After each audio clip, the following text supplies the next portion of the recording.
ഇവർ കല്യാണം കഴിച്ചതിന് ശേഷം ഇവർ സെപ്പറേറ്റ് ആയിട്ട് പോകാൻ പ്ലാൻ ചെയ്യരുത്. അതായത് പോയാൽ ഇവരുടെ ലൈഫ് പാറ്റേൺ എങ്ങനെയാവും വെച്ചാൽ ഹസ്ബൻഡ് ഒരു വേക്കും പോവും, വൈഫ് ഒരു വേക്കും പോവും. സ്നേഹം കൊടുക്കാൻ അറിയാം, എന്നാൽ തിരിച്ച് ഇവർ ആ സ്നേഹം അതേപോലെ വേണമെന്ന് വിചാരിക്കും. അപ്പൊ വേണമെന്ന് വിചാരിക്കുന്ന സ്ഥലത്തിൽ എന്താന്ന് വെച്ചാൽ ഇവർക്ക് പ്രശ്നം വരും. ഫ്രണ്ട്ഷിപ്പ് എന്ന് പറഞ്ഞാൽ ഇവരിയ്ക്കുന്ന സ്ഥലത്തില് ഭയങ്കരമായിട്ട് ജോളി ആയിട്ട് വെച്ചിരിക്കും. അത് ഫ്രണ്ട്ഷിപ്പ് ആയാലും ഓക്കെ, ഒരു പാർട്ടിക്ക് പോണെങ്കിൽ ഇവർ ഉണ്ടെങ്കിൽ ആ സ്ഥലമേ ഒരു ജോളി ആയിട്ട്. ജോബ് തന്നെ ഒരു ക്വസ്റ്റ്യൻ മാർക്കായിരിക്കും.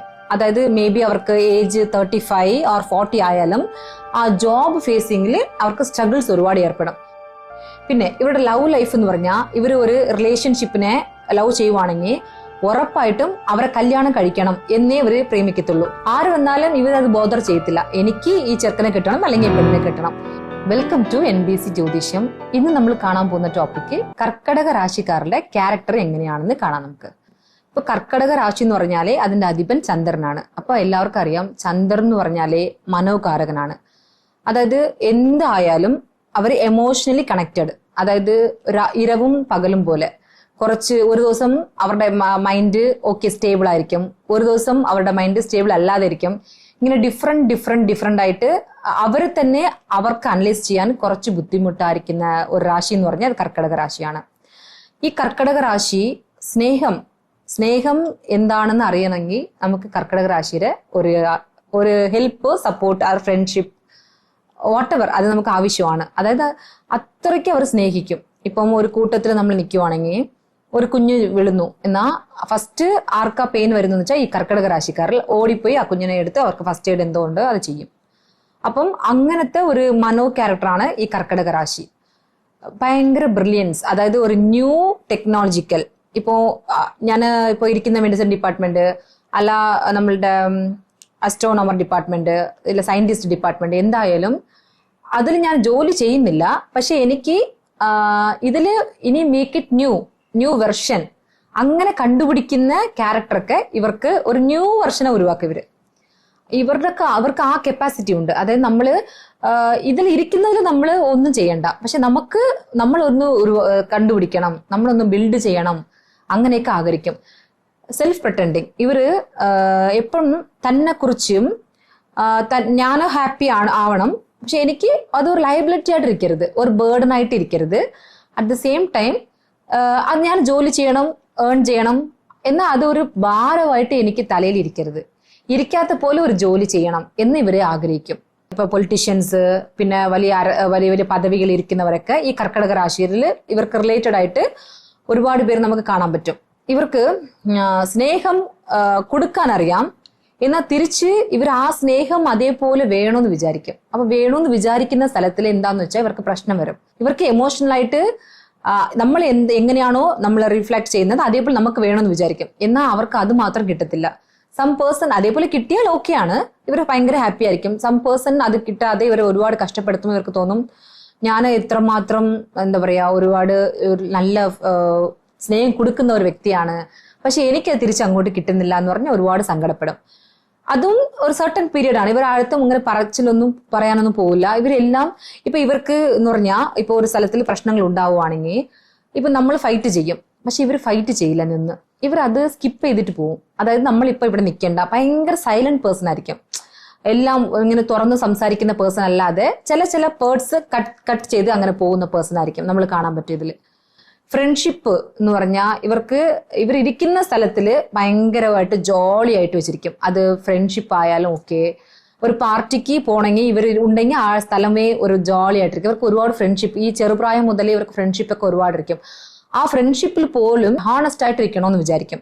അതായത് ഇപ്പൊ എനിക്കൊരു ഫ്രണ്ട് ഉണ്ടെങ്കിൽ ആ ഫ്രണ്ട് എൻ്റെ അടുത്ത് ഒരുപാട് ഹാണസ്റ്റ് ആയിട്ടിരിക്കണം, എന്നാൽ ഞാൻ എല്ലാം അവരുടെ അടുത്ത് പറയും, എന്നാൽ ഞാൻ അവർക്ക് വേണ്ടി എല്ലാം ഞാൻ ചെയ്യും, അങ്ങനെ വിചാരിക്കും. അപ്പൊ ഹാണസ്റ്റ് ഇല്ലാത്ത റിലേഷൻഷിപ്പിനെ ഇവർ തേടി പോകത്തില്ല. അവർക്ക് പ്രയോറിറ്റി എന്ന് പറഞ്ഞാലേ നമ്മളുടെ റിലേഷൻഷിപ്പിൽ ട്രൂ ആയിരിക്കണം, അതാണ് ഇവരുടെ പേർട്ടൺ.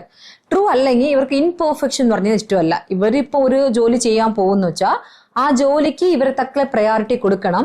ഇവർ അതിൽ 100% ബെസ്റ്റ് ആണ്. എന്നാൽ സം കൈൻഡ് ഓഫ് പേഴ്സൺ എന്ത് ചെയ്യും, ഓക്കെ അതിൽ തന്നെ റീചെക്ക് ചെയ്യും. അവര് മേ ബി ബിസിനസ് ആയാലും ഓക്കെ, അല്ലെങ്കിൽ ഇവർ ഒരു പോസ്റ്റിൽ പോവുകയാണെങ്കിലും ഓക്കെ. അപ്പൊ ഈ റീചെക്ക് എന്ന് പറഞ്ഞത് ഇവർക്ക് അത്രയ്ക്ക് അങ്ങോട്ട് ഇഷ്ടപ്പെടത്തില്ല. അതായത് നമ്മളെല്ലാം പെർഫെക്ഷൻ ആണ്, ഇപ്പം ഒരു അമ്മ ഉണ്ടെങ്കിൽ ആ അമ്മ 2 കുഞ്ഞുങ്ങളുണ്ടെങ്കിൽ ഈ 2 കുഞ്ഞുങ്ങൾക്കും ഫീഡ് ചെയ്യുന്നതായിരിക്കട്ടെ, അല്ല ഒരു അഡ്വൈസ് പറയുന്നതായിരിക്കട്ടെ, ഒരുപോലെ ആയിരിക്കും അല്ലെ. ഒരുപോലെ എന്ന് പറഞ്ഞാൽ ഇവർക്ക് എന്ത് ഡിസൈൻ വേണോ അത് ഇവർക്ക് എന്ത് ഡിസൈനിൽ പറയണോ അത് അങ്ങനെ പറയും. അപ്പം ഇവർക്ക് എന്ന് പറഞ്ഞാൽ ഇവരുടെ ഡിസൈൻ എന്ന് പറഞ്ഞാൽ ഒരു പെർഫെക്ഷൻ ആണ്. അപ്പൊ ഇവര് ഏത് ഡിപ്പാർട്ട്മെന്റിൽ പോകുന്നോ അതിൽ നിങ്ങൾക്ക് എന്ത് ആവശ്യമുണ്ടോ അത് അവർക്ക് ഉറപ്പായിട്ട് അത് കൊടുക്കും. പക്ഷെ ഇതിൽ ചില ആൾക്കാർ ഇന്റർഫിയർ ചെയ്ത് നമുക്ക് ഇതിന് ഇങ്ങനെ ചെയ്തത് തെറ്റാണ്, ഇതിന് ഇങ്ങനെ ചെയ്ത് തെറ്റാന്ന് പറഞ്ഞ് ഇവർ സ്കിപ്പ് ചെയ്യുന്ന മൈൻഡ് ഇവർക്ക് ഉണ്ടാവും. അതായത് ഒരു സ്റ്റേബിൾ ആയിട്ട് ഒരിടത്തിൽ നിൽക്കണം, ഈ ജോലി നോക്കണം എന്ന് പറഞ്ഞ് ഇതേപോലത്തെ കാര്യങ്ങൾ വരുമ്പം ഇവരെന്ത് ചെയ്യുന്നു വെച്ചാൽ ഓക്കെ നമ്മളിപ്പം നമ്മളെ കൊണ്ട് ഇവിടെ സാറ്റിസ്ഫാക്ഷൻ അല്ല, അപ്പൊ നമ്മൾ മൂവ് ഓൺ ചെയ്യാന്ന് വെച്ചാൽ ഇവർ മൂവ് ഓൺ ചെയ്യും. ഇപ്പൊ ഇങ്ങനെ മൂവ് ഓൺ ചെയ്യുമ്പോൾ എന്ത് പറ്റുമെന്ന് വെച്ചാൽ കർക്കടക രാശിയിലുള്ള ചില നക്ഷത്രക്കാർക്ക് ജോബ് തന്നെ ഒരു ക്വസ്റ്റ്യൻ മാർക്ക് ആയിരിക്കും. അതായത് മേ ബി അവർക്ക് ഏജ് 35 or 40 ആയാലും ആ ജോബ് ഫേസിംഗിൽ അവർക്ക് സ്ട്രഗിൾസ് ഒരുപാട് ഏർപ്പെടും. അപ്പൊ നമ്മൾ സ്റ്റേബിൾ ആയിട്ട് ഈ ചെറുപ്രായം മുതലേ അവരുടെ പാറ്റേൺ ഒരു ഡിസൈൻ ചെയ്ത് കുറച്ച് സ്ട്രഗിൾസ് വരുന്നെങ്കിലും അത് ഓക്കെ ആണെന്ന് പറഞ്ഞ് സ്റ്റേബിൾ ആയിട്ട് നിൽക്കുവാണെങ്കിൽ അവർക്ക് കുഴപ്പമില്ല. പിന്നെ ഇവരുടെ ലവ് ലൈഫ് എന്ന് പറഞ്ഞാൽ ഇവർ ഒരു റിലേഷൻഷിപ്പിനെ ലവ് ചെയ്യുവാണെങ്കിൽ ഉറപ്പായിട്ടും അവരെ കല്യാണം കഴിക്കണം എന്നേ ഇവര് പ്രേമിക്കത്തുള്ളൂ. അത് അറ്റ് ദ എൻഡ് എന്തായാലും ഇവരുടെ വീട്ടിൽ പ്രശ്നം, അമ്മ അച്ഛൻ പ്രശ്നം, ആര് വന്നാലും ഇവരത് ബോധർ ചെയ്യത്തില്ല, എനിക്ക് ഈ ചെറുക്കനെ കിട്ടണം അല്ലെങ്കിൽ ഈ പെണ്ണിനെ കിട്ടണം. അപ്പൊ ഇതിൽ സംടൈംസ് എന്താന്ന് വെച്ചാൽ പ്രോബ്ലം വരുമ്പോഴും ഇവരെന്ത് അത് ഫൈറ്റ് ചെയ്ത് ചില ആൾക്കാർ നമുക്ക് കണ്ടിട്ടുള്ളോ, ചെറുപ്രായത്തിനെ ലവ് ചെയ്യുന്നുണ്ട്, ഭയങ്കര സ്ട്രഗിൾ ആയിട്ട് ഒരു മാരേജ് നടന്നിട്ട് നമ്മൾ കേട്ടിട്ടുണ്ടല്ലോ. അതൊക്കെ ഈ കർക്കടക രാശിക്കാരാണ്. അവർ ഈ സ്ട്രഗിൾ ചെയ്ത് ഫേസ് ചെയ്ത് കല്യാണം കഴിക്കുന്ന കൂട്ടത്തിലാണ്. ഇപ്പം ഈ പോലീസ് സ്റ്റേഷനിൽ വെച്ച് കല്യാണം കഴിച്ചു എന്ന് പേപ്പറിൽ വന്നു, അതൊക്കെ ഈ കർക്കടക രാശി മാക്സിമം അതിലിരിക്കും. അപ്പം എന്നാ ഇവർ കല്യാണം കഴിച്ചതിന് ശേഷം ആ പാർട്ട്ണർ ഇവർ അണ്ടർസ്റ്റാൻഡിങ് ചെയ്യുന്ന കപ്പാസിറ്റിയോടെ ഉണ്ടെങ്കിൽ ഓക്കെ. അതായത് ഫുൾ ആൻഡ് ഫുൾ എന്താ പറയാ ഇവരുടെ ഉണർച്ചി രീതിയായിട്ട് അവർക്ക് അറ്റൻഷൻ കൊടുക്കണം. അല്ലാന്ന് വെച്ചാൽ അവിടെയും പ്രശ്നം വരും. എന്താ വെച്ചാൽ ഇവർ ഫുൾ ആൻഡ് ഫുൾ ഇവര് ഉണർച്ചികളോടെ അവർ എന്താ പറയാ മിങ്കിളായിരിക്കുന്നതുകൊണ്ട് ഇവർക്ക് അതാണ് ഫസ്റ്റ് പ്രയോറിറ്റി. എന്നാൽ അത് കിട്ടാതെ പോകുമ്പോൾ ഇവർക്ക് പ്രശ്നം വരും. പിന്നെ ഇവർ കല്യാണം കഴിച്ചതിന് ശേഷം ഇവർ സെപ്പറേറ്റ് ആയിട്ട് പോകാൻ പ്ലാൻ ചെയ്യരുത്. ഇപ്പം ഒരു ഡിസ്റ്റൻസ് എന്ന് പറഞ്ഞാൽ 100 മീറ്റർ ഡിസ്റ്റൻസിലേ ഉള്ളൂ ഹസ്ബൻഡിന്റെ വീട് അമ്മയുടെ വീട് എന്നുണ്ടെങ്കിൽ ഇവർ സെപ്പറേഷൻ ആയിട്ട് ഈ കർക്കടക രാശിക്കാരിൽ മാത്രം പോകരുത്. അതായത് പോയാൽ ഇവരുടെ ലൈഫ് പാറ്റേൺ എങ്ങനെയാവും വെച്ചാൽ ഹസ്ബൻഡ് ഒരു വേക്കും പോവും, വൈഫ് ഒരു വേക്കും പോവും. അപ്പം ഇവർക്ക് അത് അഡ്വൈസ് ആണ്. ഇവർ മാത്രം ഈ കല്യാണം കഴിച്ചാലും ഈ ചുറ്റുവട്ടാരത്തിൽ മാത്രമേ നിൽക്കാന്നുള്ള പറ്റൂ, അങ്ങ് പുറത്തു പോകരുത്. ഒരു മേ ബി അബ്രോഡ് ജോബ് അവർ പോവാണെങ്കിൽ ഹസ്ബൻഡ് വൈഫ് മ്യൂച്വൽ ആയിട്ട് പോയാൽ ഓക്കെയാണ്. പിന്നെ ഇവർക്ക് എന്ന് പറഞ്ഞാൽ ഇവിടെ മാരേജ് ലൈഫ്, ആഫ്റ്റർ മാരേജ് ലൈഫിൽ ഇവർക്ക് പോകുന്ന സ്ഥലത്തില് ഇവിടെ ഇരിക്കുന്ന ഫ്രീഡം അവിടെ നോക്കിയാൽ കിട്ടില്ല. സം യൂണിഫോം ലൈഫായിരിക്കും അവിടെ. അതായത് for example rules and regulation make ചെയ്യുന്ന ഫാമിലിയിലായിരിക്കും ഇവർ ചെന്ന് പോയി എത്തിപ്പെടുന്നത്. അതുകൊണ്ട് ഈ കറക്ഷൻസ് ഒക്കെ നമ്മൾ ഫസ്റ്റേ തന്നെ നമ്മളുടെ പാറ്റേൺ ഇങ്ങനെയാണ് പോകുന്നുണ്ടോ, അല്ല ഇത് റൈറ്റ് ആണ് വേ ആണോ, അങ്ങനെയെന്ന് ഇവര് എന്താ പറയാ ഒരു ആലോചിച്ച് ഒരു വിഷയം എടുത്താലും ഓക്കെയാണ്. പിന്നെ ഇവരുടെ ജോബ് എന്ന് പറഞ്ഞാൽ ഈ ടീച്ചർ ഡിപ്പാർട്ട്മെന്റ്, പിന്നെ അക്കൗണ്ടിങ് ഡിപ്പാർട്ട്മെന്റ്, പിന്നെ പോലീസ് ഡിപ്പാർട്ട്മെന്റ്, ഈ MLA, പൊളിറ്റീഷ്യൻസ്, പിന്നെ പാർട്ടി, ഇതിലൊക്കെ ഇവര് ഫസ്റ്റ് പ്രയോറിറ്റി ആയിരിക്കും ഇവർക്ക് ജോബ്. സെക്രട്ടറി ഇങ്ങനത്തെ ജോബ്, പിന്നെ ഒരു അഡ്മിൻ ഡിപ്പാർട്ട്മെന്റ്, അതായത് ഒരു HR ഡിപ്പാർട്ട്മെന്റ്, ഇങ്ങനത്തെ ഡിപ്പാർട്ട്മെന്റിലൊക്കെ അവർ ജോബ് ചെയ്യുവാണെങ്കിൽ അതിൽ നമ്പർ 1 ആയിട്ട് ഇവർ വരാൻ ചാൻസ് ഉണ്ട്. അവർക്ക് പ്രൊമോഷൻ കിട്ടും, പിന്നെ ഹയർ പോസ്റ്റ്, പിന്നെ അബ്രോഡ്, പിന്നെ എല്ലാ കൺട്രിയിലും പോകാൻ ഇവർക്ക് ഒരുപാട് ചാൻസ് കിട്ടും.